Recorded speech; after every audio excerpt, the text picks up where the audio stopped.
It's time for the Halloween Horror Nights review for 2024.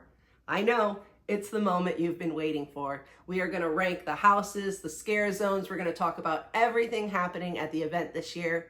If you're watching as a premiere, I hope you are in the chat with me right now discussing your thoughts. And if not, please leave me a comment and I want to hear your opinion on this year. So let's get into it. This is Halloween Horror Nights 33, and it's an actually good year. I'm gonna say last year I was a little disappointed. It was really forgettable. Honestly, I can't even tell you much about last year, and I went almost every night. Other than the peanut butter burger, I think last year was totally forgettable. So this year, I'm really excited that I have a lot of things that I want to praise. So I'm very excited to talk about everything. I want to start with ranking the houses, obviously, because that's probably what you want to hear first. But I am going to talk about scare zones. I'm going to talk about the show, everything else.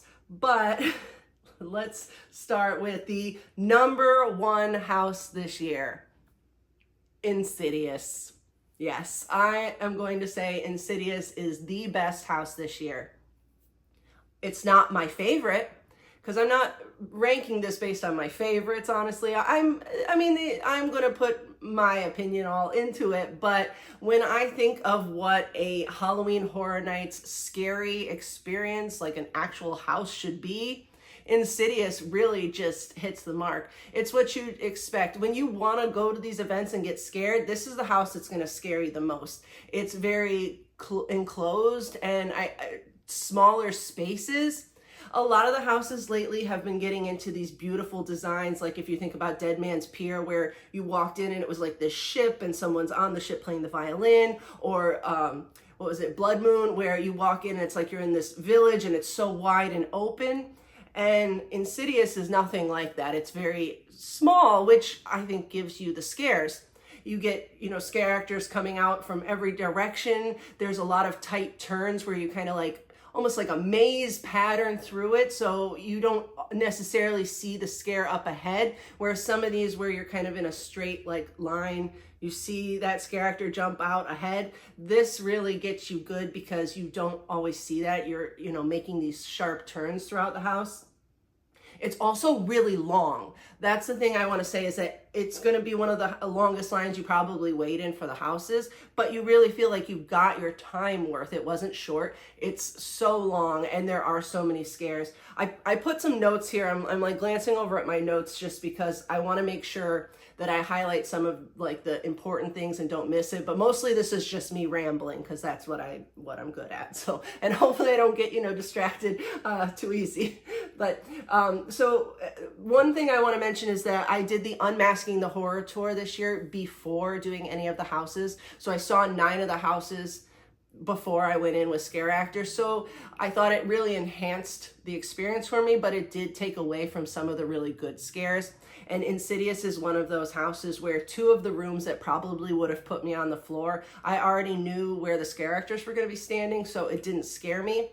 If I'm a big fan of those rooms where there's a lot of mannequins standing around and then there's a couple actors mixed in and you don't know who's gonna like pop out at you. It was great in the Weekend house. If you remember, there was that at the end where you didn't know which one was gonna move. And I think a lot of them were actually people and only certain ones moved.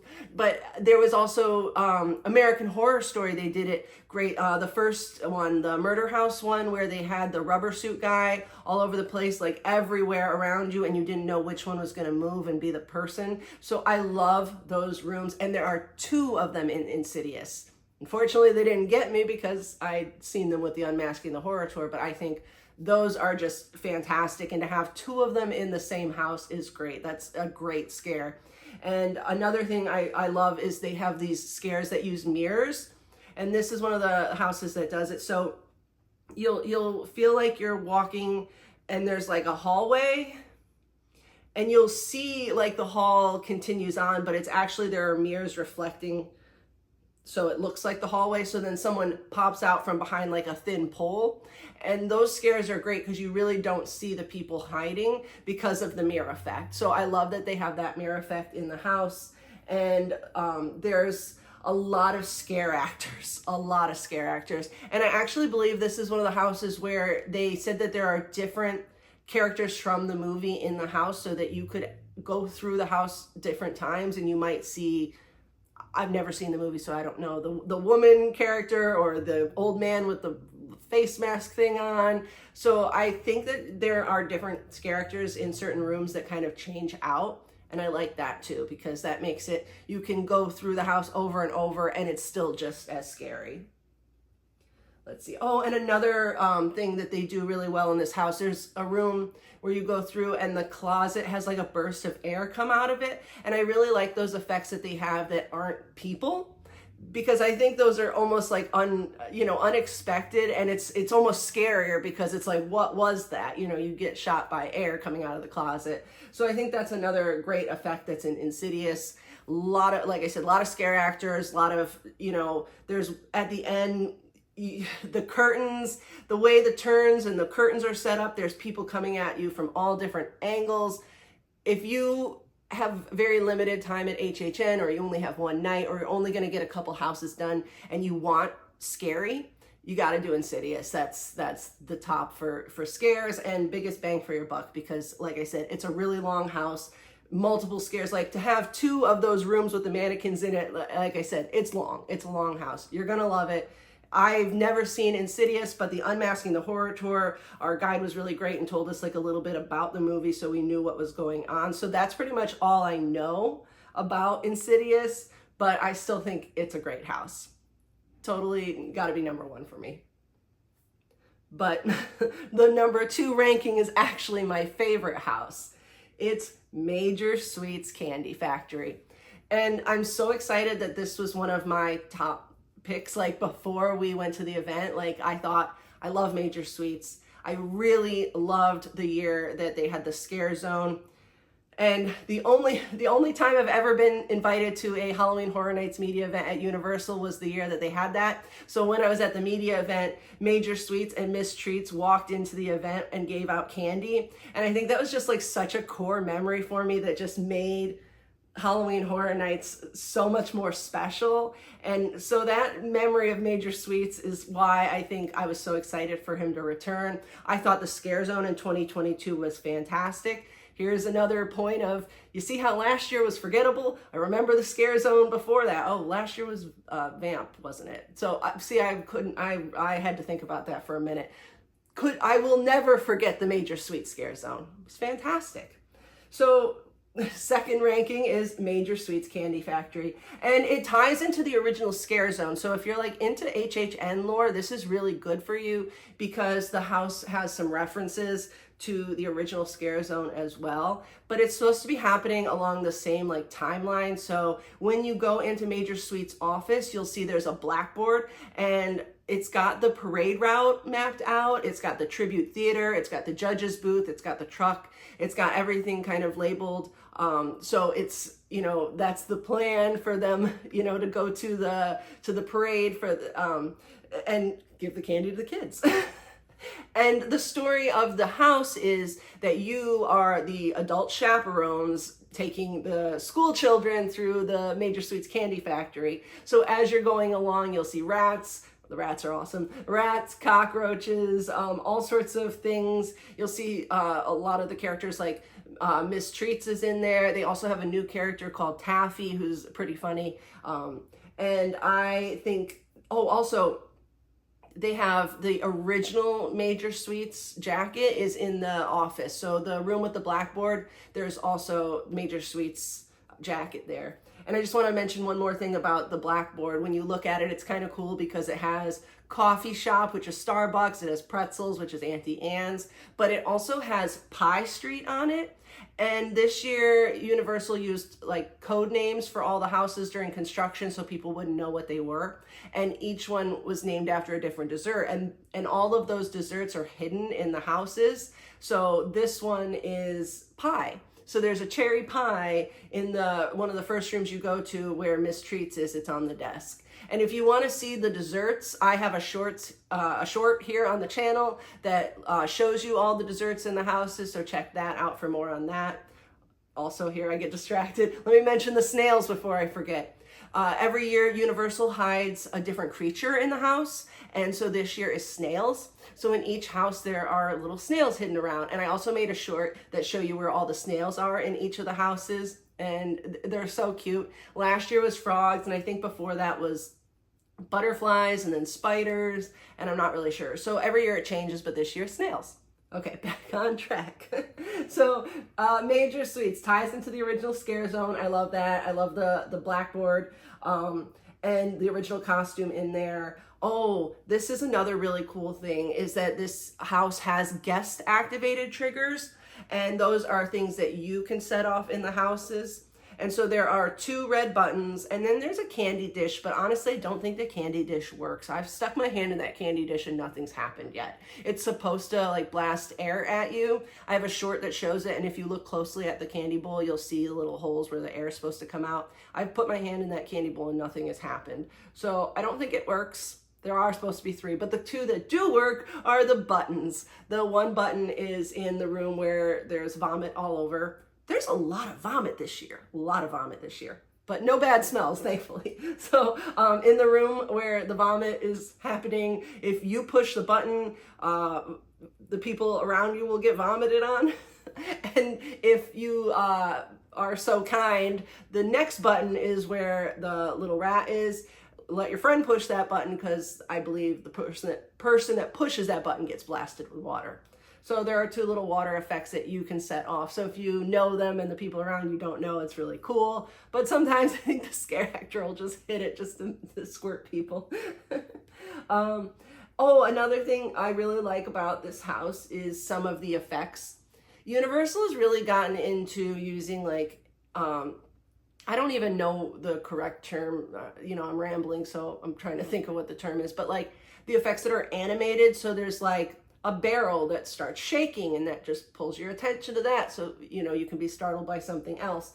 But when you walk through the gummy bear press, like the room is rattling almost, and you really feel like you're inside a machine. And I really like that they have that effect. Like it's like loud and like shaky, and it's just kind of like that you're gonna get squashed into a gummy bear. I love that feeling. So I love that they're adding more things like that. There's a little bit of gore in this house. It's a fun house.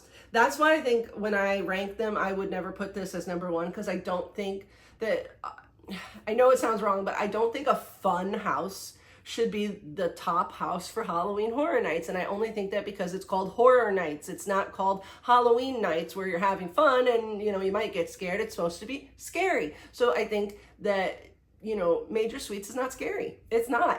There are scares. I had some of the best scares in there when that curtain opens, it's like a movie is being projected on it, and I didn't realize it was going to open up and there was a person. So, it got me really good, but I don't think it's a necessarily scary house. Like Miss Treats is fun. Major Sweets is fun. Like all of that is just like fun. Man, take a drink every time I said fun back then.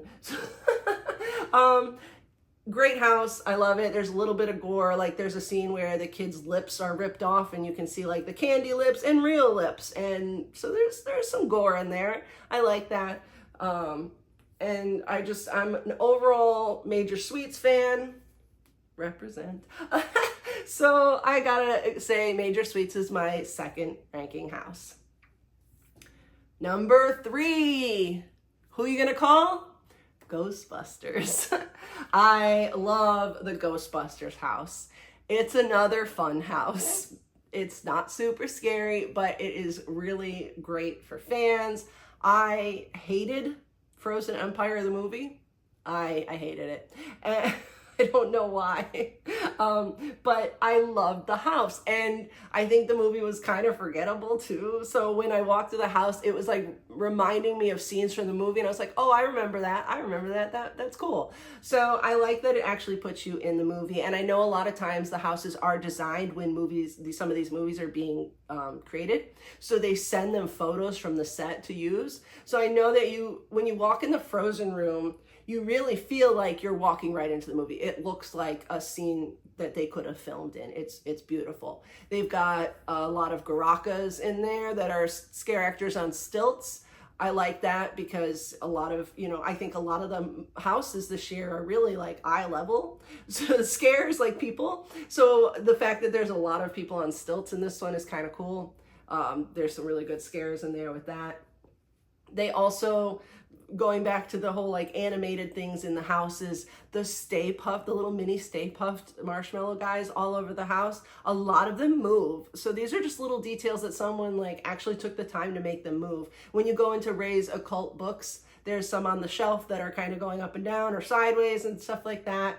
When you go in the lab, some of them are moving their arms and their heads and things, and some of them are spinning on a tray. So I like a lot of the like motion going on, that it almost like distracts your eye so that you don't see that character that's kind of hidden behind like the wall there. So I really like that they're kind of like trying to distract people. It's kind of cool. And another thing, I love that it's got the Ecto-1 in it, and I'm pretty sure it moves. I think it moves forward a bit at you when you're walking in that room. So I guess the Ecto-1 didn't make the parade, but it's great. It's great in the house. I love seeing it there. Another effect that I really enjoy is when you're about to walk in the house. It's the Ray's occult books. There's a hot dog cart, and it will randomly start to shake. And then there's the sewer cover, I don't know if it's like a dragon spirit thing is supposed to come out of there. So you'll see it kind of shakes and lifts, and then blue smoke comes out of there. So again, more effects in the house. It's not just people going rah, rah.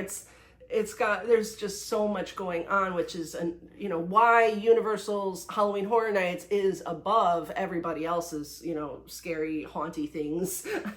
Scary, haunty things? What am I talking about? Okay, one more thing about Ghostbusters before I lose my mind and move on. Slimer. We gotta talk about Slimer. I went through the house a bunch in the beginning, never saw Slimer. Then I learned there was only one Slimer in one cast, so I figured out how to time it so that every time I went through and I took my friends through, we got Slimer, which is cool. That hole without Slimer, the end of the house, Slimer was the main character. I mean, not main character. Yeah. I mean, how can you have a Ghostbusters house without Slimer? So when you keep going through and there's no Slimer, that was disappointing. When I figured out how to get a Slimer, it was great. Now I've heard that there is no actor Slimer. It's just a Slimer on a stick. I was sick last week, so I didn't get to the park, so I didn't get to see it for myself. I saw a picture. I have to experience it for myself, but Slimer on a stick? I just got through praising that you got a shaking hot dog cart, and we got a Slimer on a stick? Okay, we really should have probably found a way to get the actor to work. And again, I don't know what was the problem. I don't know if it was costume. I don't know why the need to take away the actor and just put it on a stick. If you know, let me know. But I don't like it. I don't like it. So I think I'll leave on a negative note there. My notes are mixed up because I actually filmed this yesterday, and then I realized I ran out of storage about one house into my ranking, so this is the sequel. And speaking of sequels, look at how that worked. Ranking number 4, House 4, Slaughter Cinema 2. Fantastic house. I love this house. I loved it on the Unmasking the Horror tour. It didn't spoil it for me. It made me even more hyped for it because I know when Slaughter Cinema 2 was announced, like people were out of their mind, just excited for it. And I didn't remember Slaughter Cinema 1. I believe I did it, but I don't remember the house. So I was kind of like, woo, excitement, yeah.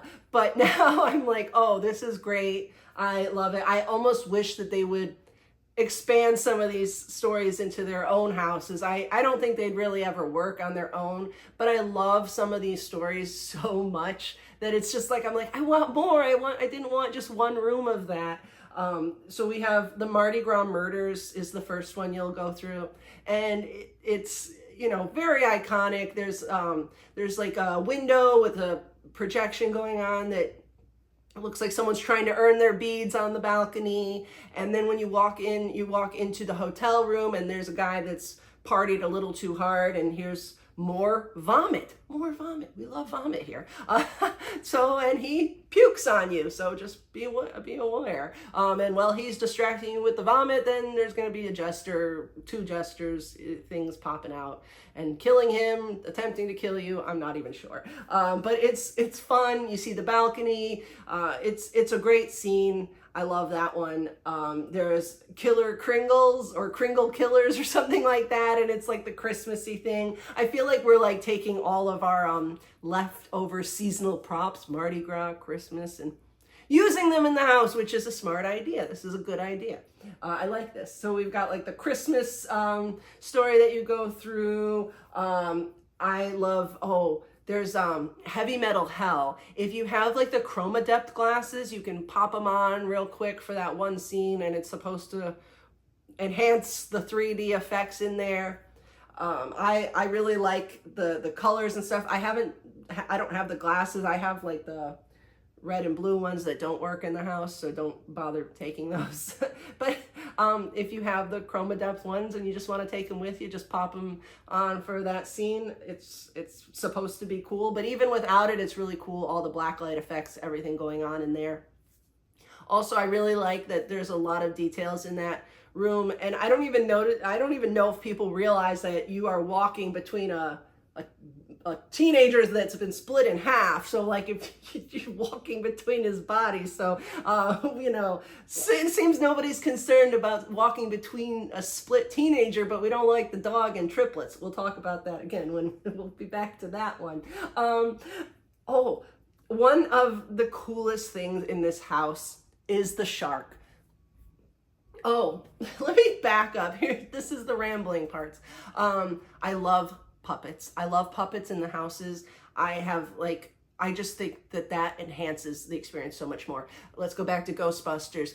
The first few times I walked through, I didn't get them. It must have been like a cast change, but after I've started getting these giant puppet things like popping out of the walls at you, I don't know what the creatures are. I never saw the first Ghostbusters. I only saw the bad one. Shouldn't have admitted that. So I don't know what those creature things popping out are, but they were scary and cool, and that I just think those puppets are amazing. Back to Slaughter Cinema, puppets, the shark, fantastic. I saw it on the Unmasking the Horror tour, so I knew what to expect, so it didn't get me like I think it could have. It probably could have put me on the floor though, because you come around and there's like a pipe and you're gonna make the corner around the pipe, and this shark puppet that's as big as me, it just like flies out, big teeth, face at you, red flashing lights. It'll end you. And then the other cool things that are going on there's if you look up, there's like feet, and they're like kicking, and there's like, you can see like the inner tube ring and the feet are like moving. So again, more animated things happening in the house. You're looking at the feet, the shark's over here. It's wild in there. Let's see, what else do we, Mummy Strippers Unwrapped. I love that one. I'm gonna say the word fun. It's a fun house. It's a fun house. I love the stories that are in there. We've got Zyborgs, which is kind of like, I feel like it's almost like, what is it, like a Terminator kind of space thing, and there's lasers going. It's just chaotic. And then you've got, one of my favorites is the undead clowns. My cat decided now he's going to look into a very loud bag. Sorry. Where was I? The clowns. I think like a undead clown burial, like a clown burial ground thing, like possessed clowns coming back from the undead. I don't know. That was really cool. It's very short. I think I had more of appreciation for it seeing it on the Unmasking the Horror tour, because it was all lit up and you could see like it's supposed to be BuzzCon barrels have dumped into like a clown burial ground. And then if you remember, the BuzzCon reference is from the Bugs house. 2 years ago, 3 years, 2 years ago, a good year that was memorable. So there's references there. So it's like BuzzCon dumped the barrels, and then the clowns now, that's why they're coming to life and zombie clowns. I love that. I want to see more zombie clowns. Clowns are scary. What else? Oh, this I went through so many times, and I don't know if I never noticed this effect or what, but I was going through and I was thinking, that poster kind of looked like it moved, like it kind of came at me a little bit, like it was breathing or something. And then I got to a point where the poster came out at me. I don't know. I had a heart attack. It was wild. After going through so many times, I had not expected that, and it got me insanely good. And then there's also a couple little references at the end to the original. So you'll see Beast Baby, and there's a couple little walls that drop down, and it makes loud bangs. I don't care for the loud bang scares, but you'll see Beast Baby. So that's kind of cool. So that's going to be my House 4. House 5. If you had asked me to rank these after my first night, Quiet Place would have been my number 1 house. Now it is my number 5 house. Quiet Place. It was fantastic the first time I did it. Every time I do it afterwards, it loses something for me. And I just don't even know if I will waste my time doing it again. I'll do it one more time at the end of the season probably, but I don't feel any need to wait to go in that house. I got the experience. The experience is fantastic. If you're only going for one night, this is one I gotta say you gotta prioritize. I know it's 5 on my list, but that's just because you can't do it too many times and have the same effect. It really loses something. So this house, love the puppets. My first Halloween Horror Nights was 2014, and I worked at Alien vs. Predator, which was a very puppet heavy house, and I loved it. I loved watching those aliens pop out, the thing come out of their mouth, people reactions, top tier.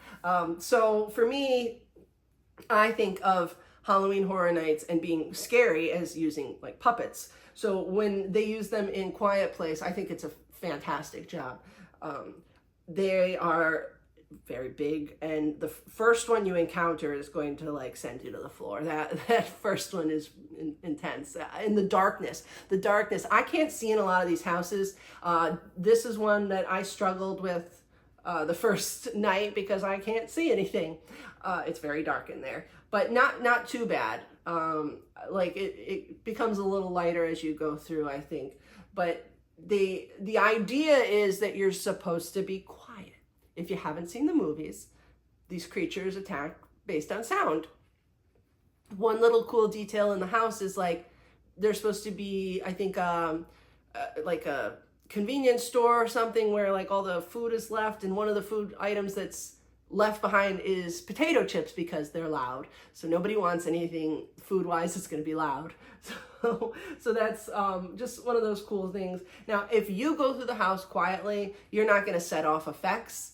There are rooms that the scare actors will make noise that will set off the effects. So there's no way of going through without ever seeing a puppet go off.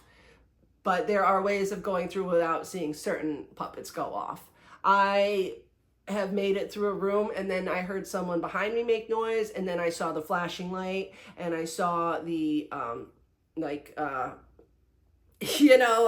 I could see it behind me in my peripheral, things moving. So the people behind me died. I survived, but I'm quiet if I have to be. I like to talk if nobody's telling me not to.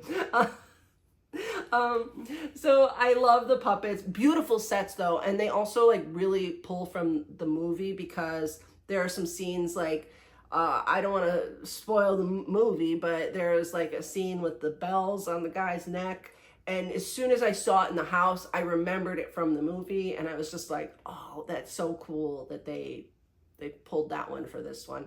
And as I mentioned, there are going to be rooms that force the puppets to go off, so a crying baby, things like that. Like I said, the first time, great. After that, it's okay, I see the thing not reacting because I'm quiet. Next room, same thing. The suspense was gone a little bit. I don't know. Just, I really, like I said, it's a one and done if you ask me, but the concept is really executed well. I love the puppets, like I said. So this one like fell right in the middle for me. All right, I wanted to make sure it was still recording before I continued on this journey, adventure, if you will. So here we are, number 6. I gotta say, it was really hard to rank the bottom 5. None of them really jumped out at me as being worthy of a higher place than any other one. So it was really kind of just sitting down and almost working from the worst back up. And to the point that I kept going, I only have 9 houses. Where's the 10th one? Because one of them is so forgettable. That's bad. It's like Spirits of the Coven. That one was the worst house I think HHN ever did, but it's got knocked out because this one's worse. But we'll get there. We'll get there. So number 6 is Monstrous. I am sorry to say that Hollywood did this house a million times better, but it's still good here. I think we reused the puppets. Last year, I went out to Hollywood for HHN, and this was one of my favorite houses, and I think it's one of the ones that I got the most scared in because these giant puppets just pop out at you out of nowhere and really just try to take your life. It's insane. The witch, the first time that witch came out at me, I almost fell down. I don't even know how I didn't. I think I actually did fall down. It was insane there. And then here, I just think it didn't really hit the mark. The puppets are nice here.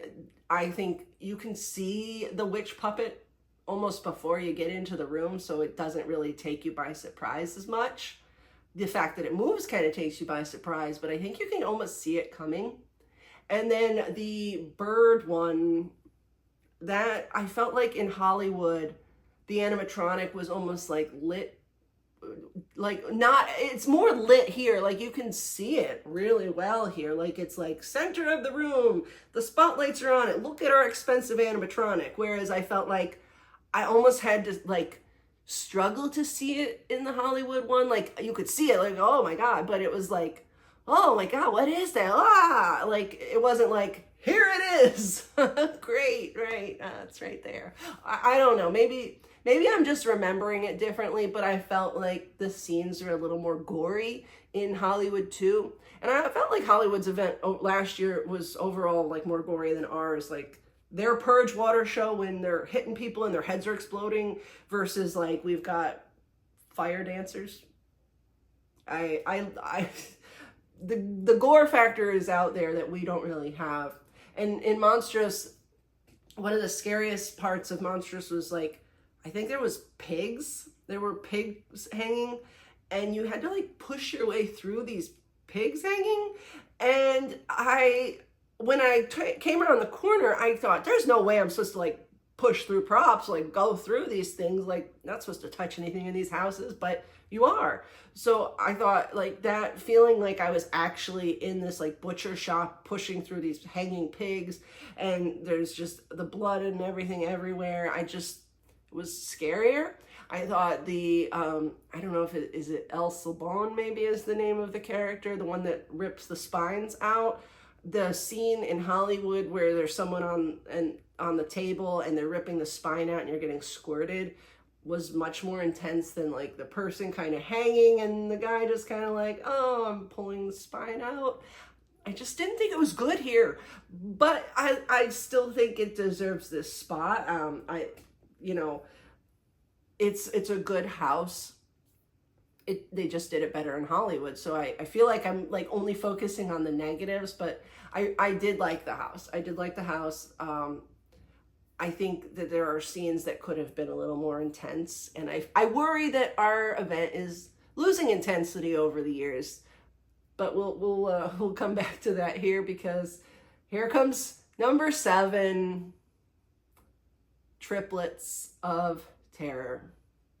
So it's about that about that sensitivity, losing the scare and the gore. There's a scene in Triplets. So this is just a warning. There's a scene in Triplets with an animal. And I know a lot of people don't like it. And I don't like watching movies where an animal gets ended. I would be horrified. I could not watch a movie with this scene in it. But when I walk through the house and see the scene, it's so fake looking, it doesn't bother me. So I know that there are people that are bothered by it. It doesn't bother me in the house because it looks very fake. In a movie, I think there was a scene in American Psycho or something where there's about to be the ATM wants to feed it a kitten. I turn that movie off. I'm not about to hear or see that. But the house doesn't bother me. It looks very fake. There is a scene where you walk in and there are two pieces of a dog. One is hanging, one is on the dryer or something. And I think grandma's crying because she's, Rover or Zoe or whoever the dog is. So grandma's upset. There's a barking sound, which I think the barking sound is kind of what might bother people. But looking at the dog, I mean, I really don't think that you could have, it's not that realistic looking. So I think that I'm not bothered by the dog being in the house, and you can disagree with me. But here is where I'm going to say, I think rather than the dog being in the house, I think pushing through meat in the meat freezer could have given the same level of intensity other than a dog. So I think that here comes where I say we're kind of like watering down our event back in 2014, Alien vs. Predator. When you went out of the house, you had to like crawl down on the floor. And there was an alternative path if you couldn't crawl, which nowadays we would never, ever have a house like that. And that's fine. But I think of it as like we're trying to get the scare and the gore, and we've got the dog. But I think that fear or whatever it is could have been achieved with that meat room, even if it was bodies in the meat room. They have the bodies in the meat locker like pulled off to the side. Let people push through them. That's scary. That's scary. I think that's scarier than a stuffed animal that's been torn in half and painted with some red paint. So I don't have a problem with the dog, but I think that we could have found a way to have created a scarier factor, like a gore thing like that without the dog. But I don't understand why everyone is so upset about the dog when there's a half a horse in a house. Does anyone realize that? All the babies? Well, how many babies are getting eaten and stolen in these houses? Nobody's upset by the monstros eating the baby? I don't know. There's, I'm a cat lady. Maybe if it was a half a cat, I would totally be on the side. But like I said, I can't watch a movie with an animal death in it. I don't see a stuffed animal as being as traumatic as like seeing it on a movie. So that's where sorry, we gotta talk about the dog for a while. So moving away from the dog, I really, like I said, the freezer should have had bodies in it. We should have had more bodies in it, pushing through it. I was really excited for this house after the Unmasking the Horror tour. I thought this was going to be one of my top houses, but I think it starts off really strong and it gets very weak as you go along. The first scene where they're kids and the party and everything's happening there and they're jumping out all over and it's fantastic. Then we go along the house and it just kind of loses it and the audio clips become the same, like, I don't make that sound, like it stabbing, the bunny girl stabbing, the sound. It's like the same sound effect over and over for her stabbing people. So I'm kind of like, okay, and then we're just kind of like going along, and then we go through a room that is supposed to build suspense, like the podcast room, because there's no actual scare actors in there. I think it's supposed to be like suspenseful, that you're like, oh no, someone's gonna get me here, and nobody's actually in there. And I think that room really just fails. I think that was an attempt at like building the suspense, and it just becomes like, okay, all right, we're just continuing on with no scare actors. So I don't like that. And I think that's all I really have for triplets. I love the original story though. I really love the story. I think them creating their own like slasher film kind of storyline for these kids is great. I really just think it didn't get executed as well as it could have been. But I also wondered if this was supposed to be another house. Like, was it supposed to be something else, like a different IP that got lost, or that they just had to work with what they had? I'm not sure, but I think the storyline is fantastic. The house just doesn't translate very well. Number 8, Goblin's Feast. I like this house. I don't love it though. I think it's got a lot of fun factors to it. Drink! Fun. It's not scary. It's got really good scenery. And here's one of those houses that is done to create that effect of like, you can see when you're in that first room, it's like you can see the rest of the room, and you can see out the window to just like the rest of the world. And it just creates that like real like depth and like openness, and it's just like beautiful everywhere. And it's, you know, even the second room, if you look up, it's just like the plants growing over. I don't know if it's supposed to be like a garden or like a greenhouse or something, but it just looks so big and open and beautiful. And so the sets are fantastic. The goblins are fun. The first one dancing, and they all just kind of are just doing their own little thing. It doesn't feel as like intense as like some of these houses. There's some really cool effects with like the cauldron that changes color. They've got like a really big puppet at the end, and then the final scene is like the coat check, and there's like I think he's like a prince goblin. I think someone said to me, is he's the prince? I'm not sure, but he's just kind of like saying some lines at you when you're leaving. When I leave these houses, I like the houses like Triplets of Terror and Ghostbusters, that like you've already exited the house, you're like in the soundstage walking out, and all of a sudden a scare actor still pops out at you. I want that last scare when I think I'm safe. And Goblins is just like, ha, that's cool.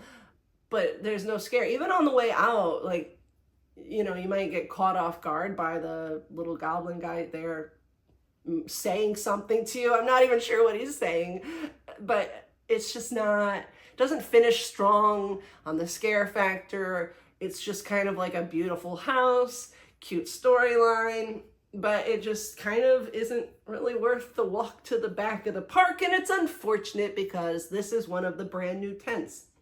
So they're using different tents this year. They have 2 new sprung tents that they have built, and they are in the back towards like behind Men in Black, and they're really nice looking. And so we have Goblin's Feast, and then Universal Monsters Eternal Bloodlines are right next to each other back there. And those are the 2 that are in the new tents. So the next one on my list here, Universal Monsters, comes in at number 9. Yow, what a bad Monsters house. Gosh, this is bad. they're getting bad now. The last couple Monsters houses have been some of the best. This is not going to be the best. I don't think anyone's going to disagree with me that this is a bad house. The scenery is beautiful. You walk in, the snow, the crypt or whatever, it looks great. You go through and There is a scare in this house that it doesn't work because it takes too long. And I've been trying to see it because on the Unmasking the Horror Tour, they show it to you. So you know where it is and you know what's happening. And every time I come through, I'm like trying to slow my pace because I want to see this. But I think it's a scare actor that's like on a harness or like, and they're like leap forward at you. I think it takes a long time for it to like go back and reset.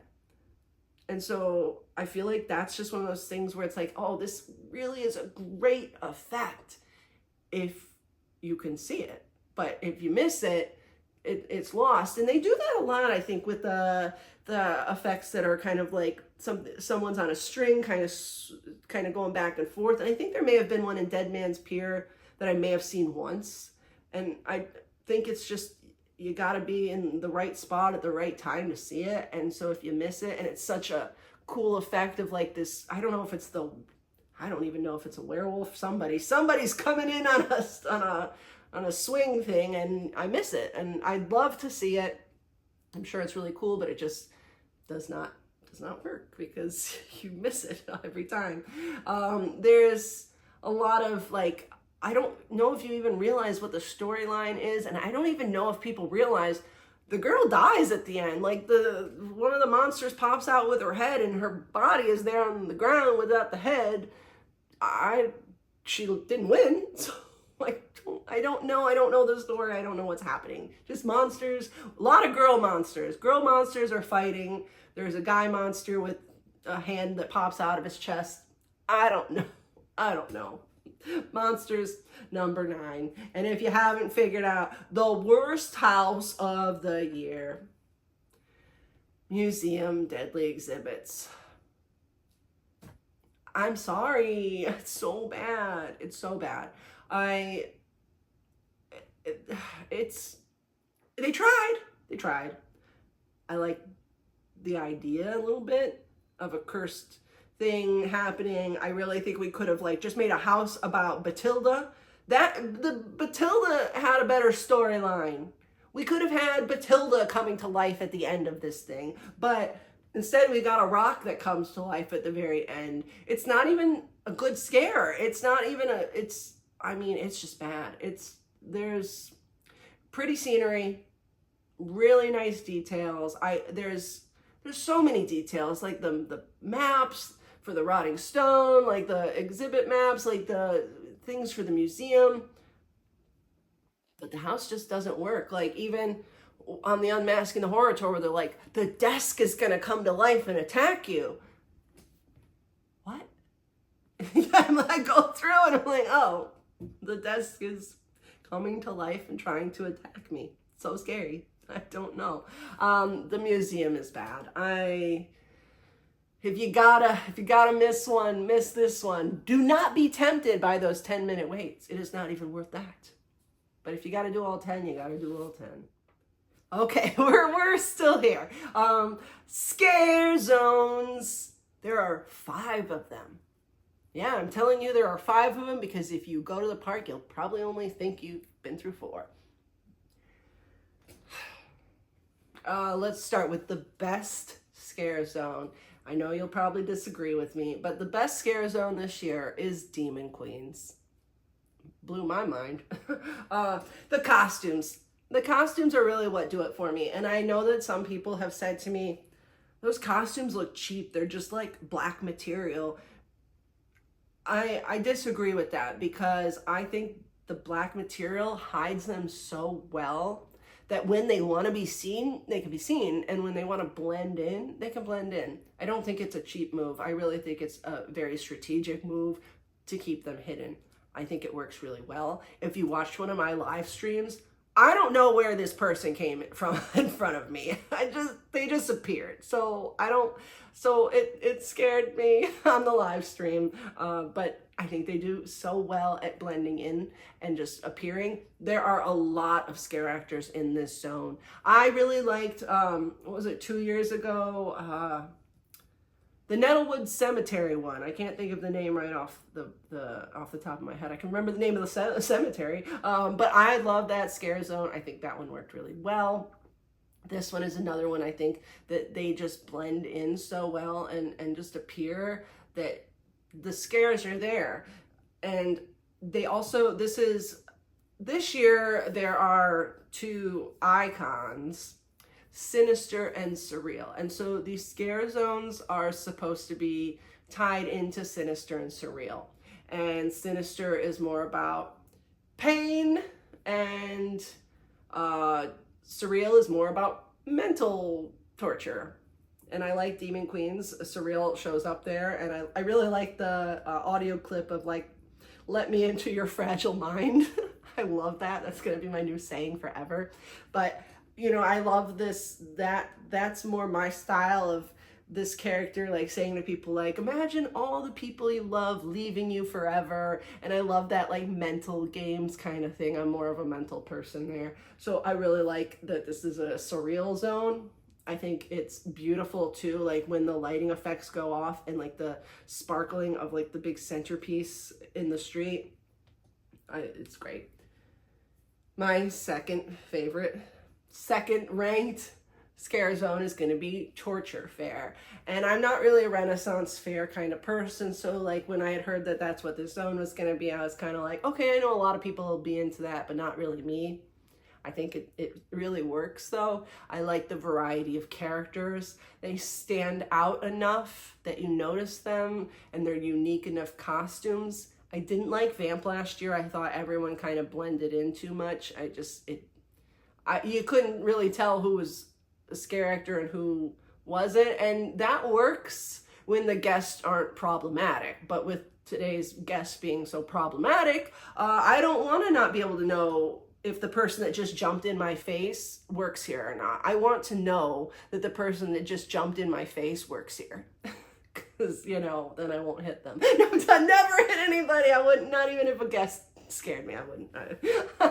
But, please, if you're a guest, don't try to scare me. I just want the scare actors to scare me.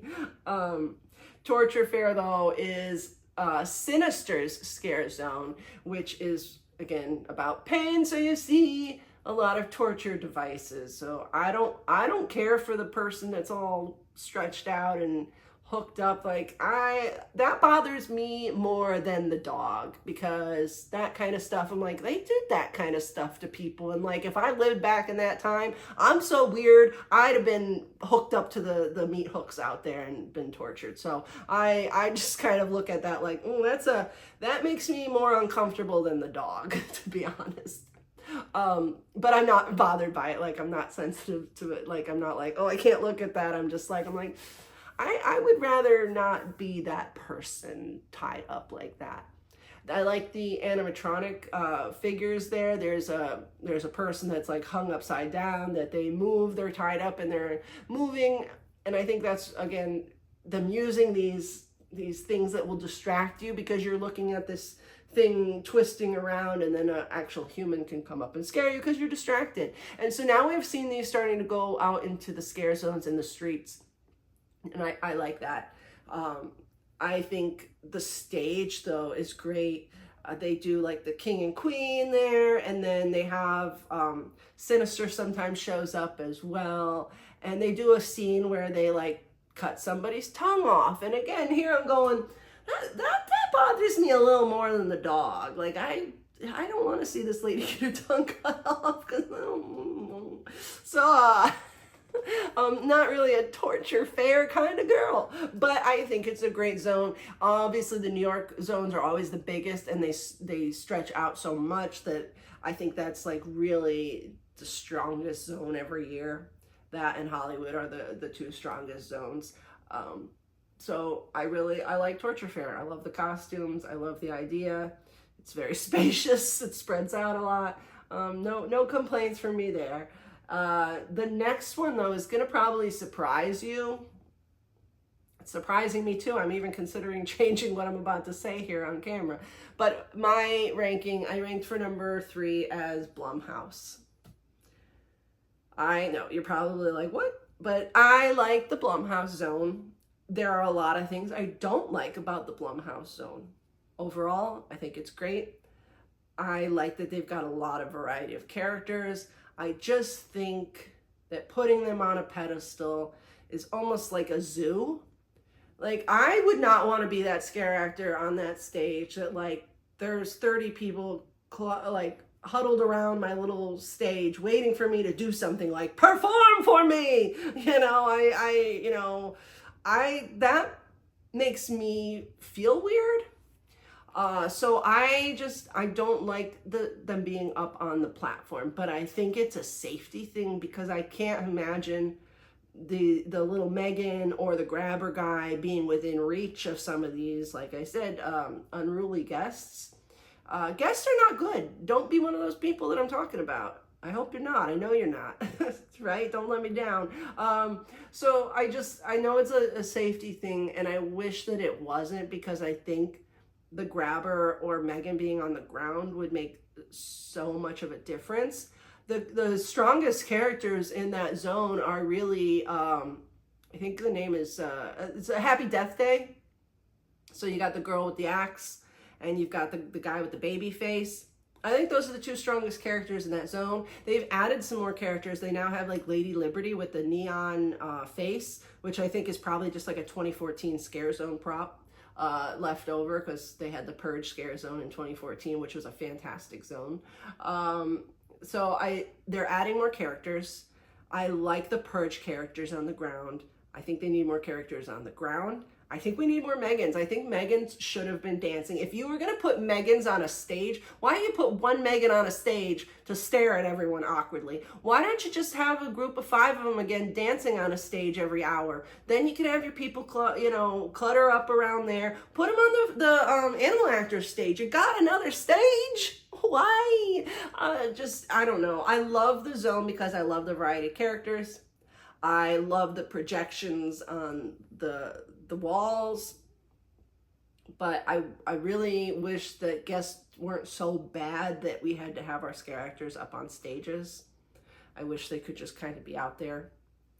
This is usually the weakest zone though in San Francisco. Every year it's bad. It's just a congested area. It's just too, there's, they've got the food booth. There is the Major Sweets Candy Factory food booth. So you've got people that are going there for food, you've got people going there for Chez Alcatraz, you got people just passing through to get somewhere, and then there are people enjoying the zone. It's just too crowded. So it usually doesn't work, and I understand the reason for the platforms, but I wish we had Dancing Megans. I think last year so many people were upset that they couldn't see the Dancing Megans because they weren't on a schedule, that this year we're like, oh, Megan's real popular. We're gonna put one.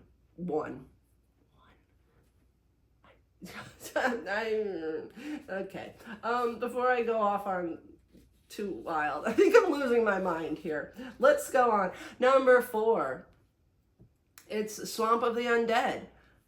It's a good zone. It's beautiful. It's the best themed zone, like for feeling immersed in the swamp. It smells bad. There's a smell I don't like about it. It smells like a toilet to me. I know it's supposed to be like water, musty, swampy smell. I don't like it. It feels really wet in there. Like, I'm already sweaty enough. When I'm walking through there, you're just pumping more moisture on me. I don't want to be in there. I don't want to be in there. Sorry, I'm just sounding like a complainer now. I love the actors. I think the actors are amazing. They're really good. There's like this one guy that like, he's got a bone and he's got like a ponytail and he's over usually by the like propeller thing that's tore up a body. I like that guy. There's like a couple other actors that are like really good at like possessed looking movements, and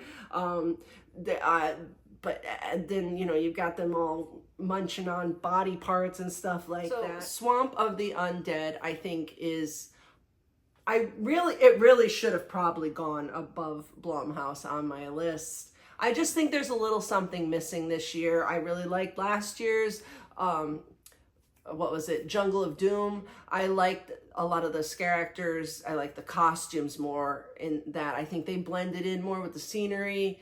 All of the people, the zombies, they're zombies. They do hide and pop out at you, but they don't blend in as well as some of last year's like characters in the zone.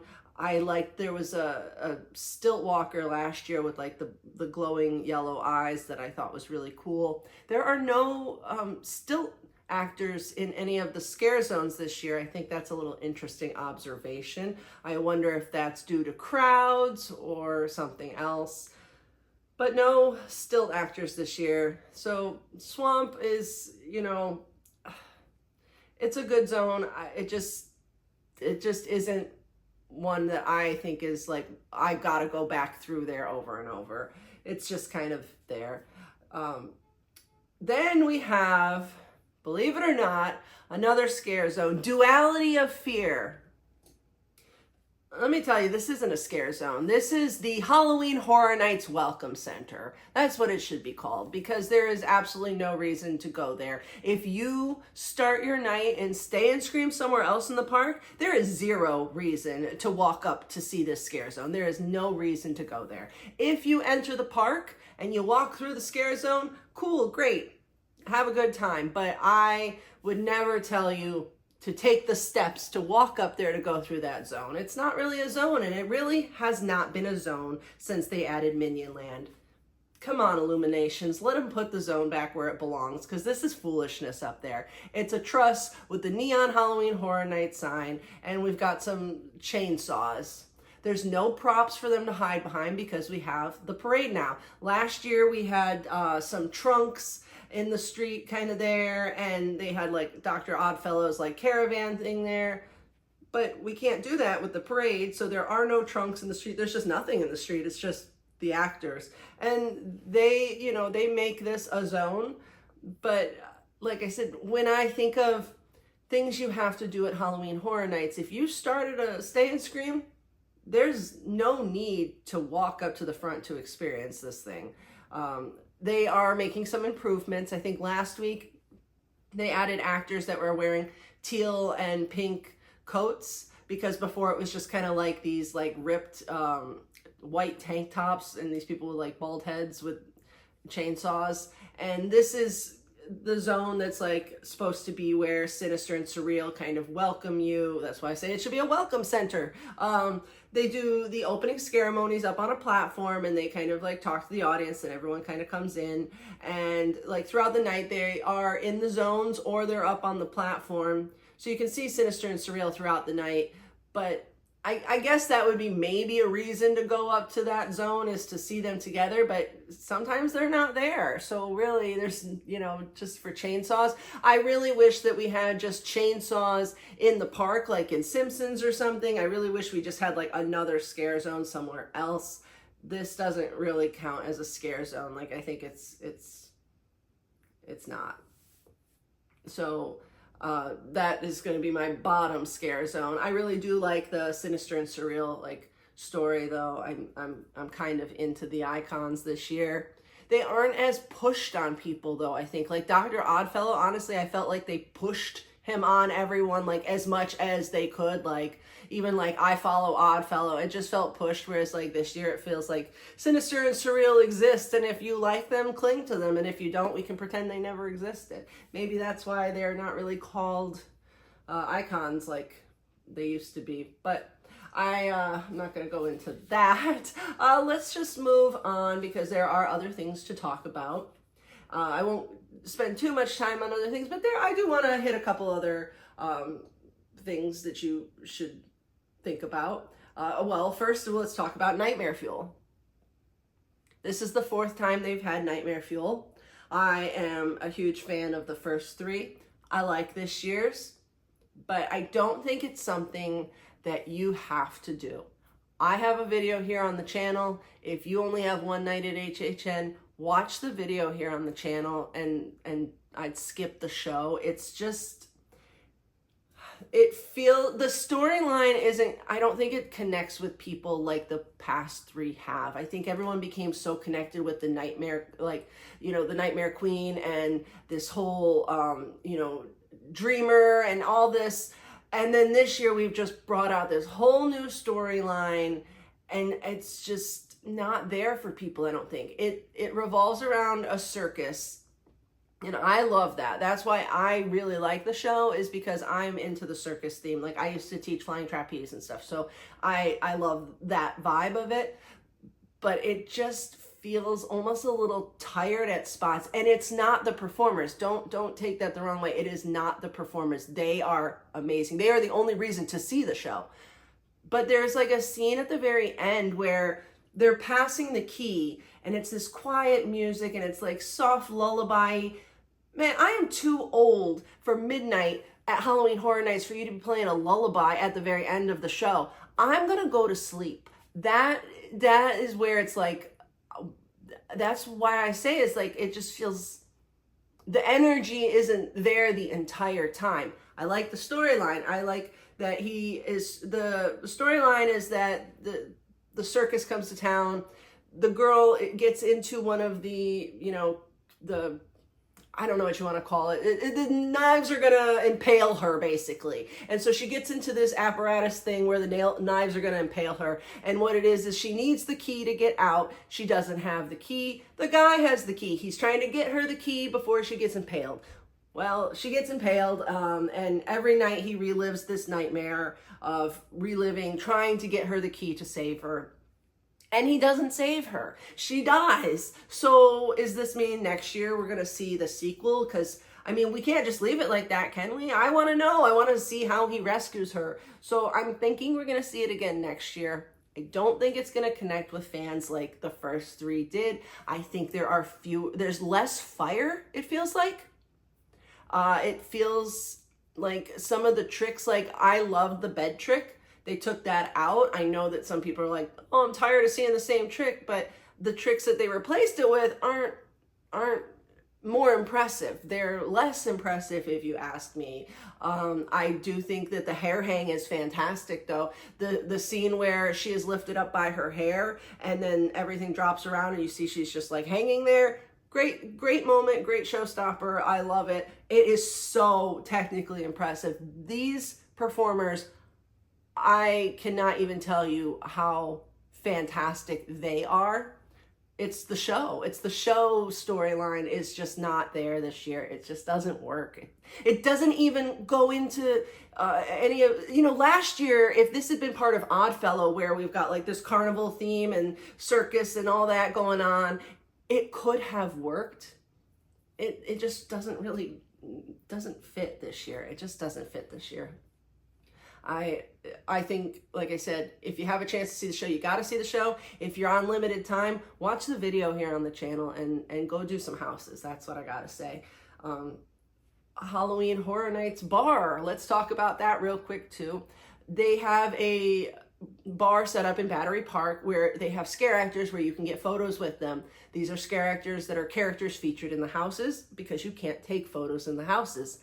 I love that we can't take photos in the houses. I love that they have this setup. They are not doing scare actor dining, so this is kind of like a nice little alternative where you can get pictures with scare actors and it doesn't cost you any extra money. Great, I love that. But I'm worried that a lot of the zones have become almost like photo sessions, like selfie zones, and I think that having it more like in the HHN bar, I like that because I don't want to see everybody's phone screens out in a scare zone. And same thing with the houses. That's why I'm glad that we don't allow filming in our houses, because I don't want to see 10 people's phones lit in front of me. And if you don't know, when you're filming at night, you should go in and turn the brightness down on your phone. It's just common courtesy, because let me tell you, I had to go film Grinchmas twice because somebody in front of me with their camera lighting up my face. Okay, wait, I'm just talking about tangents, but turn your brightness down. It's just a little pro tip here. I like to do it because I don't want to disrupt people when I'm filming. I film all the time though, but if, just kind of keep that in mind. I love the HHN bar. The characters are great. What else? Dead Coconut Club. Fantastic this year. It was done by a different team. It's amazing. It's got an 80s retro vampire theme on the first floor and then Blumhouse on the top floor. And they have themed coasters. We need themed mugs. Get some tiki mugs going. But I love that we have some coasters. There's also a Dead Coconut Club one, but I didn't pick one up yet. maybe tonight. So Coconut Club, fantastic. On Thursdays, they have the Sirens performing, and on Fridays and Saturdays, they have some 80s vampires dancing, around. You gotta see it. That's amazing. Fantastic job this year. What else? Oh, I think I have some, okay. A couple other little things. The only one thing I really want to say is that they, this year, I really like that they used all good smells in the houses, because some years houses have real bad smells, and every house smells good. I think it's a positive thing. Like, you're getting sprayed with puke in almost every house, but they smell good, so that's good. The food this year, I have a full review here on the channel if you haven't already watched it, but I think overall, most of the food is good. There aren't very many things that I can think of that are bad. The only one I can really think off the top of my head I would never get again is the Slimer dog. I ordered it twice because I thought maybe the first one I had was bad. The second one I had was worse. Do not spend your money on that. So there's only a couple things that I can think of as bad. Most things are good. I can't think of anything like great, like peanut butter burger. I will never forget you, peanut butter burger. If someone has a way of getting that back on the menu, please make it happen for me. I'm very hungry now. That's probably why I'm getting a little crazy. So I'm gonna end this review. I think I've pretty much talked about everything there is to talk about. Overall, great year. It's not the best it's ever been. I don't think it'll ever be the best it's ever been. But it's definitely better than last year. And I think that's all I got to say. So let me know your thoughts. I would love to hear them. I'm sure you guys have a lot of opinions too. So don't let me stop you. Leave them in the comments. Like, comment, subscribe, share, all that good stuff. Thank you so much for being here. Thank you for making it to the end of the video. If you listen to me this long, you deserve something. Well, I'm out of here. Goodbye. Thank you so much. Happy Halloween, Horror Nights.